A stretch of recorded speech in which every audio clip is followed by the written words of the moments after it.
Hello বন্ধুরা, আজকে আমি তোমাদেরকে দেখাবো সুজি, ময়দা আর দুধ দিয়ে একটা রেসিপি।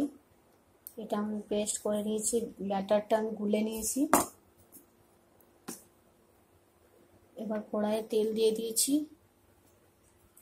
এবার তোমাদেরকে দেখাবো বানিয়ে। এটা আমি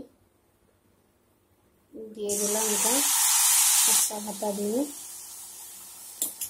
আঁচটা বাড়িয়ে দেবো। এখানে আমি দুটো করে রেখেছি, দেখো। এটা তোমাদেরকে করে দেখাবো, দেখো। এটা উল্টে দেবো, উল্টে দিলে এটা ফুলে যাবে, দেখো।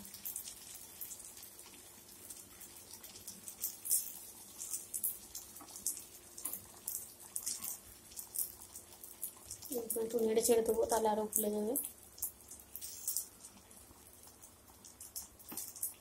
এটাতে চিনিও দিয়েছি আমি, চিনি না দিলে ভালো লাগবে না। ব্যাটারটার মধ্যে চিনিও দিয়েছি, অল্প দুধ দিয়েছি, অল্প জল দিয়েছি। দেখো কত সুন্দর ফুলেছে।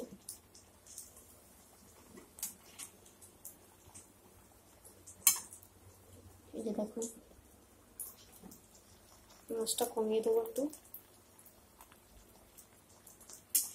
আর একটু উল্টো পাল্টা করে নেবো।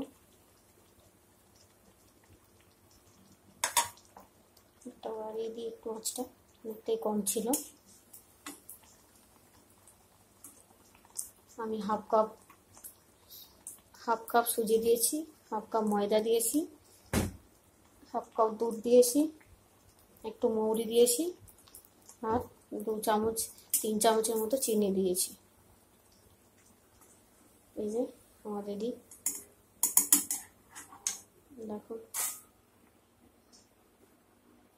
সুজির পোহা পিঠা।